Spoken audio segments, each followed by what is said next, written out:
What's up? Adam Grant from Work Life, a TED podcast here, and I want to tell you about something exciting. You're watching every dollar, and Walmart Business helps you stretch each one. From office supplies to snacks and cleaning gear, you'll get everyday low prices, plus easy bulk ordering and fast delivery. And with tools like spend tracking and multi-user accounts, staying organized is simple. Save time, money, and hassle at business.walmart.com. It's free to sign up. We live in a culture obsessed with dieting, weight loss, and exercise. And that can make eating disorder behaviors easy to miss. But the reality is, eating disorders are serious mental illnesses that take a major toll on your health and your life. But recovery is possible. Eating disorders are more common than you might think. Chances are you know someone who is struggling with one. Or maybe you're struggling yourself. If you're concerned about an eating disorder in yourself or a loved one, I want to introduce you to Equip. Equip is a fully virtual, evidence-based eating disorder treatment program that helps patients achieve lasting recovery at home. Every Equip patient is matched with a multidisciplinary care team that includes a therapist, dietitian, medical provider, and mentors. And you get a personalized treatment plan that's tailored to your unique goals and challenges. Equip treats patients of all ages and all eating disorder diagnoses. It's covered by insurance, and there's no wait list. If you think that you or a loved one could be struggling with an eating disorder, don't wait to get help. Visit equip.health to learn more. That's equip.health. Experience the magic of the holidays with ice skating at Ice and Lights, the Winter Village at Cameron Run. Just minutes from Old Town Alexandria. Enjoy this fun outdoor family experience for a limited time. At night, explore whimsical light displays, snap selfies, and take a spin on the outdoor ice rink. The Winter Village and evening ice skating are open through December 30th. Through February, enjoy daytime outdoor ice skating, warm hot chocolate, and s'mores. Calendars fill fast, so make plans today. See the schedule and purchase tickets at CameronIceandLights.com.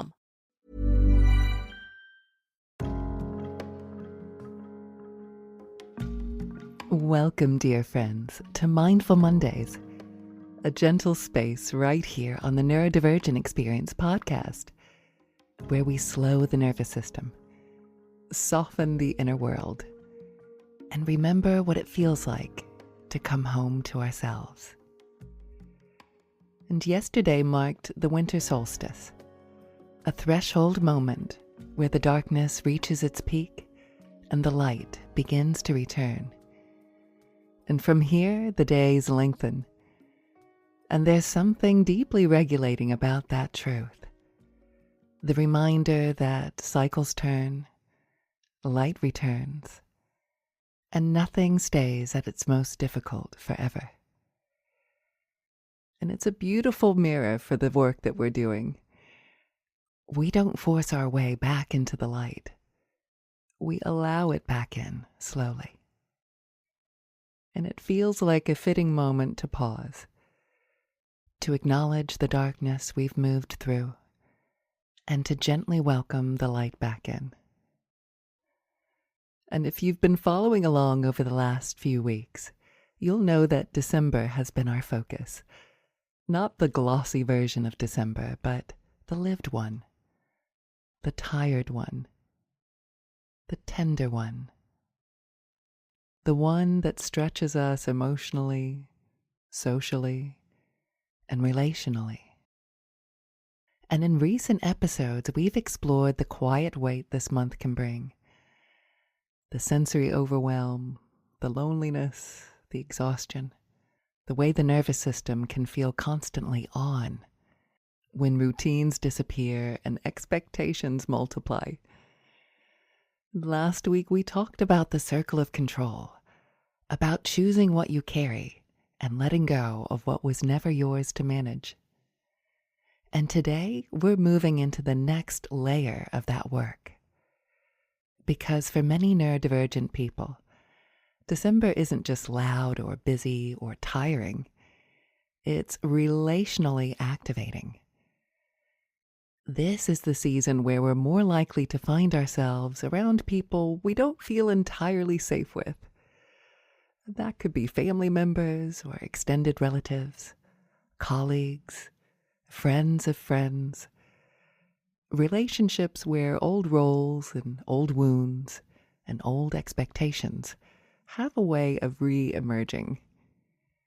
Even when nothing overtly wrong is happening, Your body knows. So today we're talking about radical permission. Not permission as rebellion, and not permission as selfishness. Not permission as doing whatever you want. But permission as something far more grounded and far more healing. The permission to listen to your nervous system. The permission to stop abandoning yourself for the sake of harmony. The permission to let your body lead, even if that disappoints others. And at the end of today's episode, I'll guide you through a deeply empowering, poetic, guided meditation designed to help you feel what radical permission actually is, and not just understand it. So wherever you are right now, whether you're listening quietly or resting or just taking a moment just for you, I invite you to arrive gently.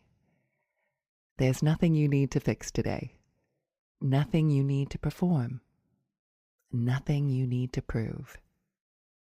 So let's begin. One of the things that often surprises people when they begin nervous system aware work is just how physical certain relationships are. And what I mean by this is you might logically understand that someone isn't dangerous. You might intellectually know that you're an adult now, you're capable, competent, and independent.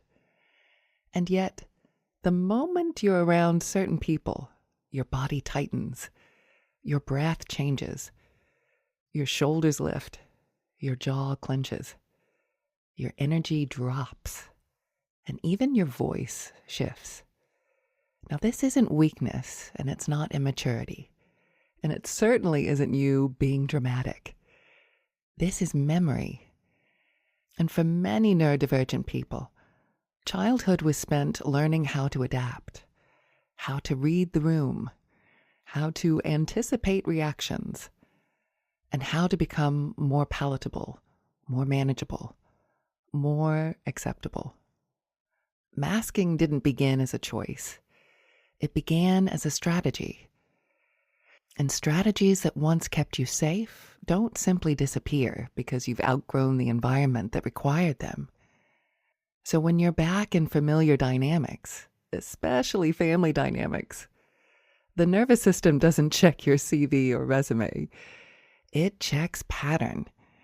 It asks, have I been here before? What did I need to do to survive last time? And suddenly, you're not just an adult at a table. You're a younger version of yourself, trying not to be too much, trying not to be misunderstood, trying not to rock the boat. And this is why December can feel so destabilizing. It's not that you're regressing, it's that your body is remembering. And this is where radical permission matters, because without it, many neurodivergent souls default to one of two options. They either override themselves completely, stay longer than feels safe, talk more than they have energy for, laugh when they don't mean it, and swallow discomfort to keep the peace. Or they swing to the other extreme, cutting off, shutting down, withdrawing entirely, and then feeling guilty for needing space and ashamed for wanting distance. So radical permission offers a third way. It says, you don't have to explain your body to earn the right to listen to it. You don't need a dramatic reason to step back. You don't need to justify your limits in a language others will understand. Radical permission is not about confrontation, and it's not about being blunt or cold or unkind. It's about not betraying yourself in order to make others comfortable. It's the permission to leave early, to take breaks, to say no without a speech, to opt out of a conversation that feels unsafe, to stop performing emotional labor for people who don't meet you with care. And perhaps most importantly, it's permission to let disappointment exist without making it your responsibility to fix. This includes your disappointment and theirs. And remember your circle of control that we discussed in last week's episode. Learning how to figure out what is yours to carry and what isn't. And there's something else important to name here, especially for the neurodivergent brain and body. Not all discomfort in relationships is about the present moment. Most of the time, what's being activated is much older than the person in front of you. A tone of voice that feels dismissive. A look that feels like they're evaluating you. A joke that lands a little too close to an old insecurity. And suddenly, without consciously choosing it, you're back inside a familiar emotional landscape. Trying harder, second-guessing yourself, editing your words before they leave your mouth, and monitoring your reactions. This is where so many people tell themselves, I should be over this by now. But the nervous system doesn't work on timelines or logic and reason. It works on association. So if your body learned early on that certain kinds of people or dynamics required you to be vigilant, that learning doesn't simply vanish.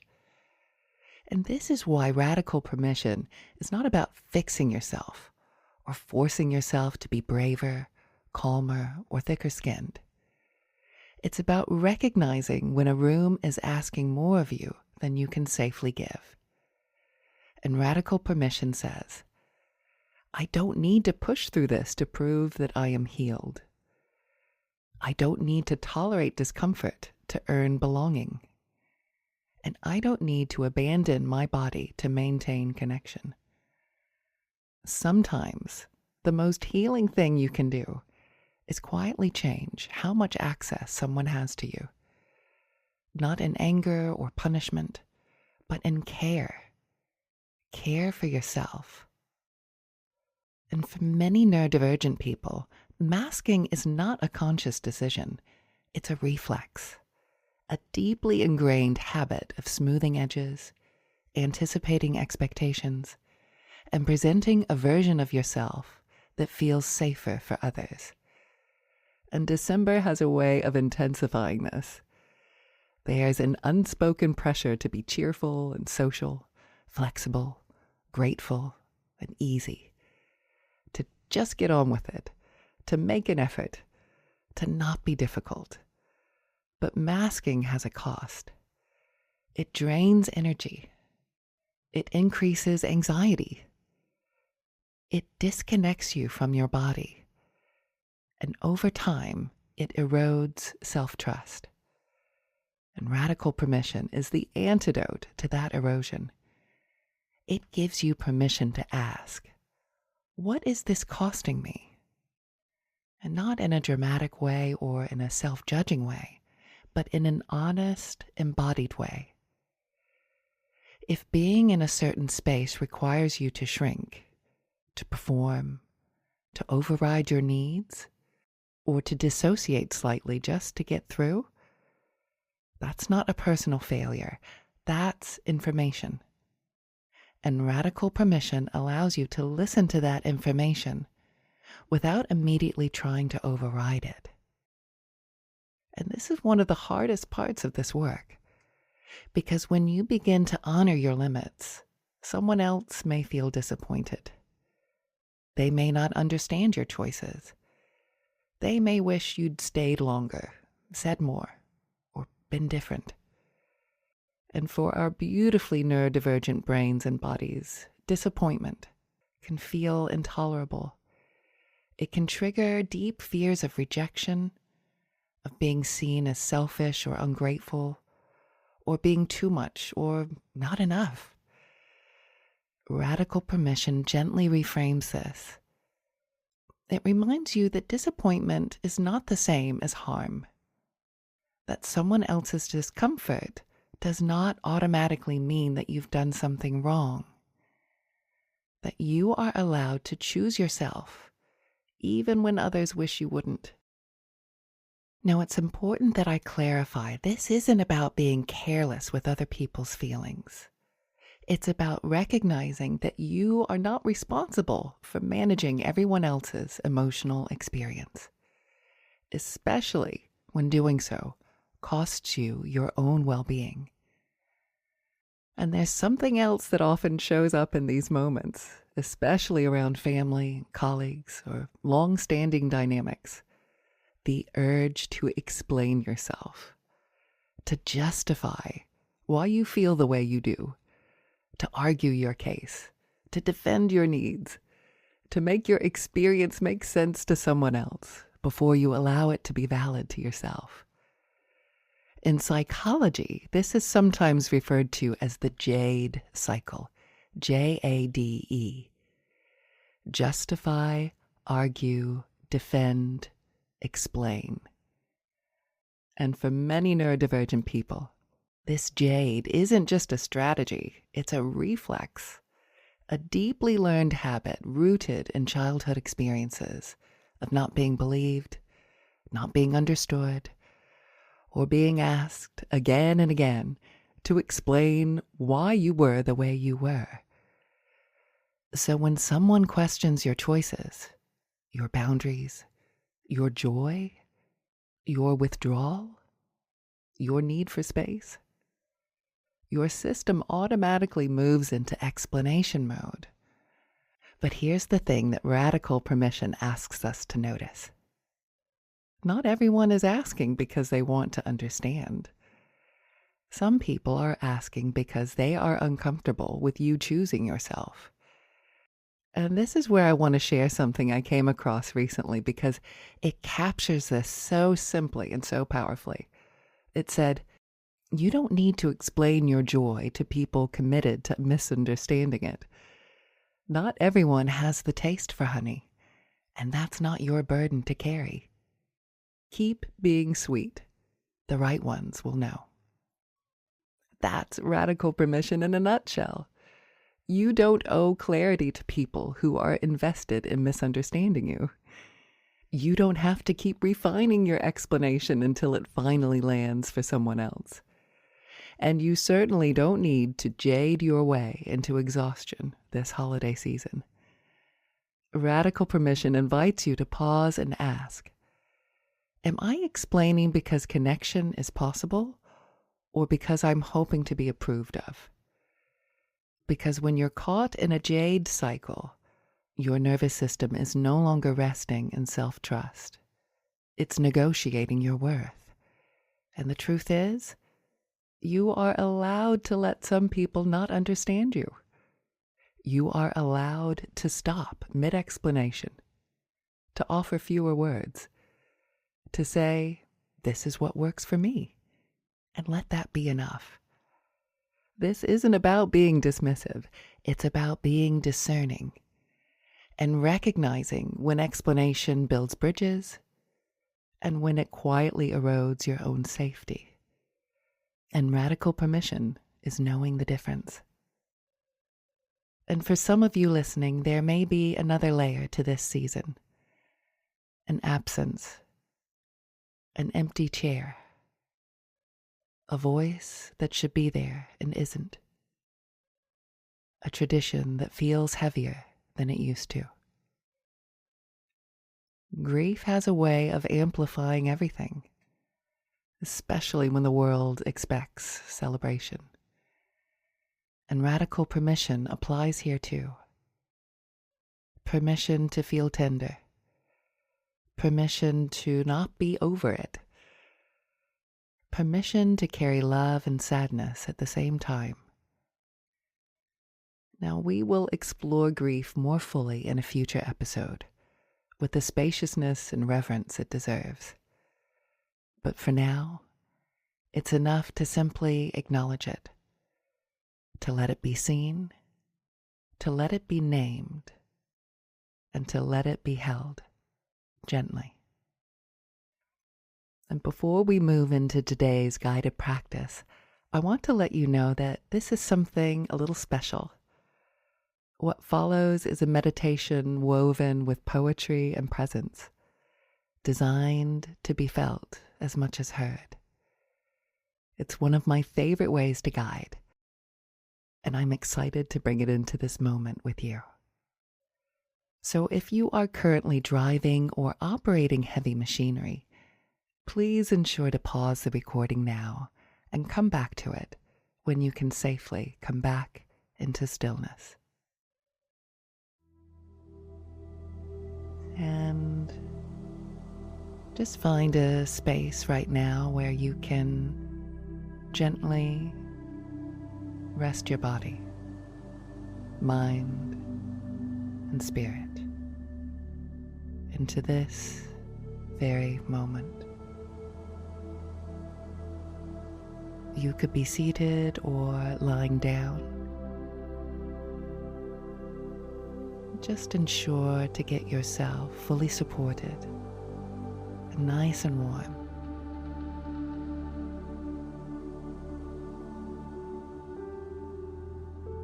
And whenever you're ready, feel free to gently close your eyes.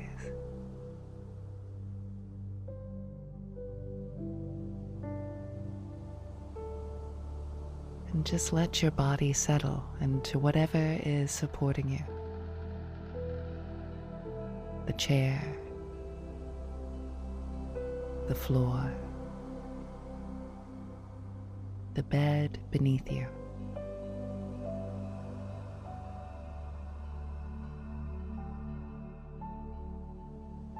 There's nothing you need to change. Nothing you need to control.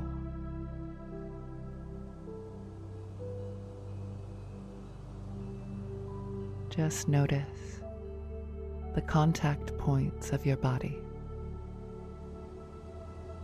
the places where you are held.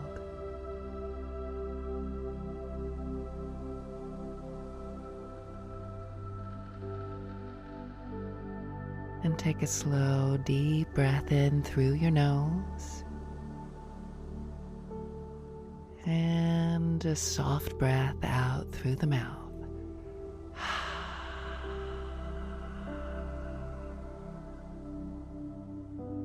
And again, a nice deep breath in through your nose.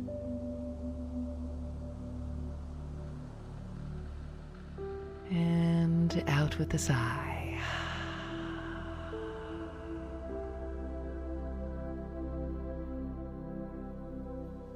And let your shoulders drop. Let your jaw soften. And just notice that you are here.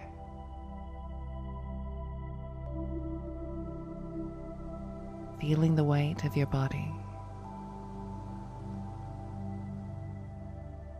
And noticing your breath. Not changing it, just noticing its rhythm.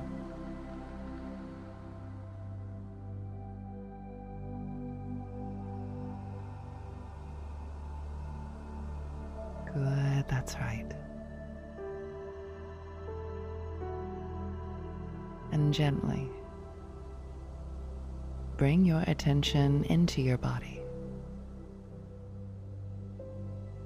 Not scanning, not analyzing, just arriving.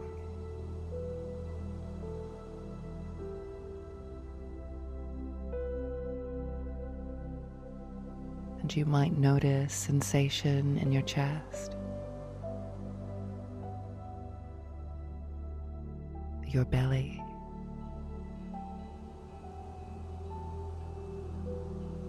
your shoulders,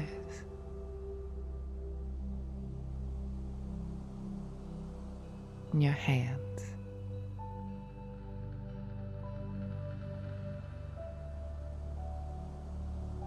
Wherever awareness naturally wants to land.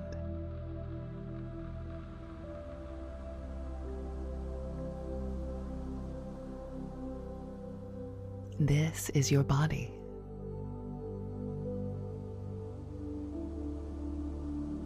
This is your inner landscape.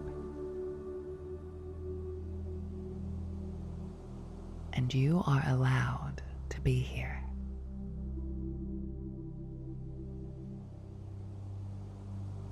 And so now, without forcing anything,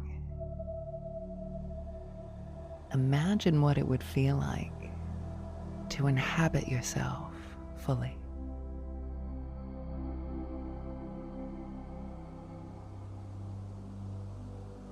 Not performing, not explaining, not bracing, just inhabiting.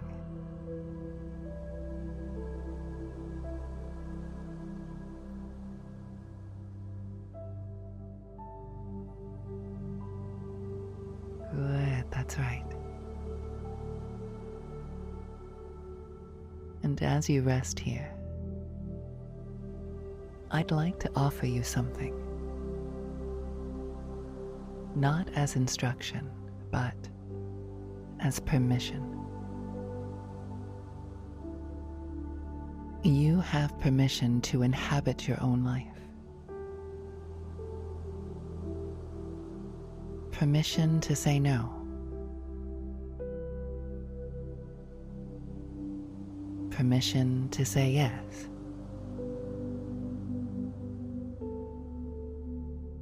Permission to live inside your own knowing, your own body,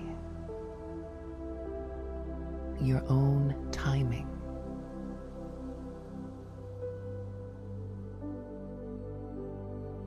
You have permission to allow what feels true and to release what does not.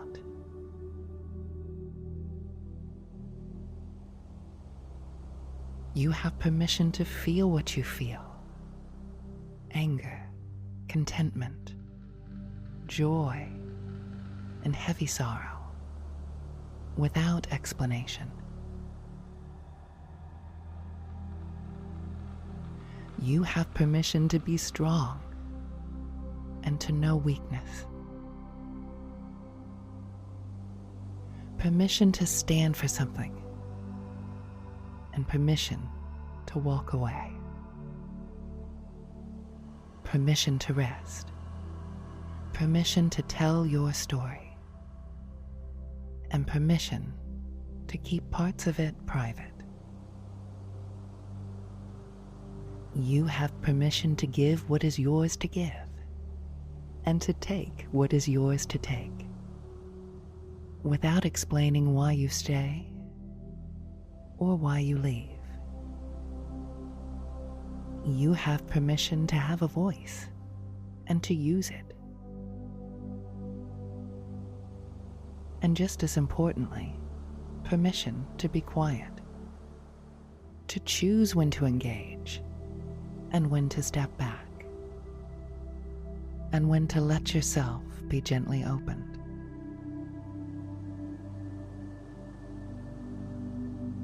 You have permission to follow the call of your soul, even if it doesn't make sense to others, even when it's inconvenient, even when it brings more questions than answers.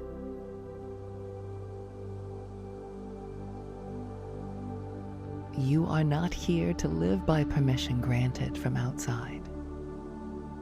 You are here to listen inward, to trust what you feel, to honor what your body knows, and to live your truth today, even if it changes tomorrow, and to let that be enough.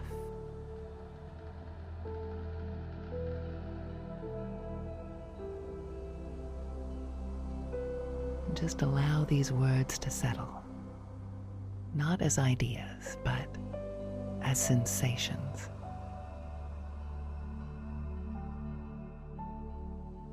Notice how your body responds when it no longer has to justify itself.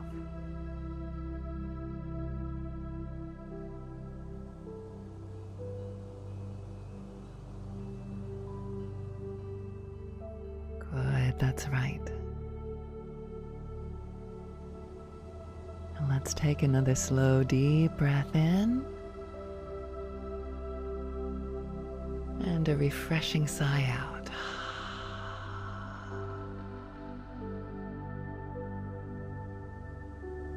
As you begin to bring your awareness back to the room around you and the support beneath you.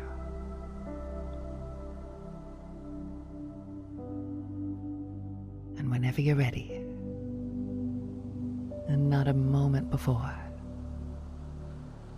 you can feel free to gently open your eyes.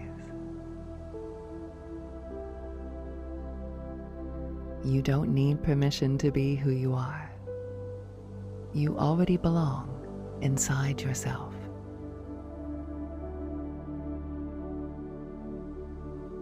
And these words were inspired by a poem by Rachel Alana, R.A. Falconer, from Midwives of the Soul. And if they stirred something in you, you're not alone. Radical permission is not a one-time decision. It's a practice, a remembering, a quiet commitment to yourself that says, I will no longer sacrifice my nervous system for the sake of being palatable. And as we move through the rest of this season, may you carry that permission with you into rooms that feel heavy, into conversations that feel charged, and into moments where old patterns try to reassert themselves. You are allowed to choose care. You are allowed to choose safety. And you are allowed to choose yourself.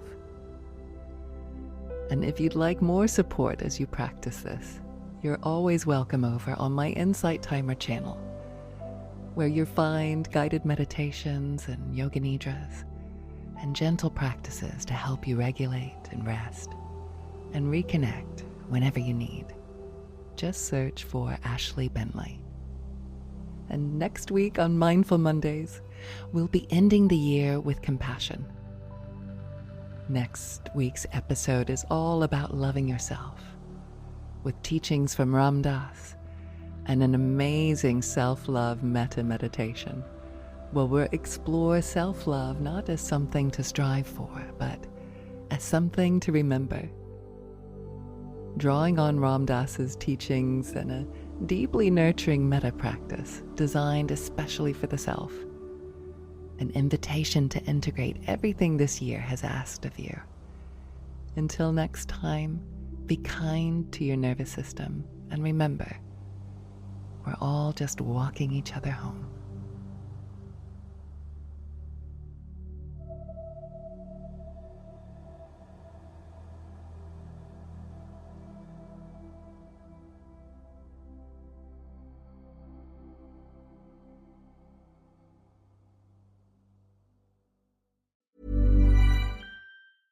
We live in a culture obsessed with dieting, weight loss, and exercise. And that can make eating disorder behaviors easy to miss. But the reality is, eating disorders are serious mental illnesses that take a major toll on your health and your life. But recovery is possible. Eating disorders are more common than you might think. Chances are you know someone who is struggling with one. Or maybe you're struggling yourself. If you're concerned about an eating disorder in yourself or a loved one, I want to introduce you to Equip. Equip is a fully virtual, evidence-based eating disorder treatment program that helps patients achieve lasting recovery at home.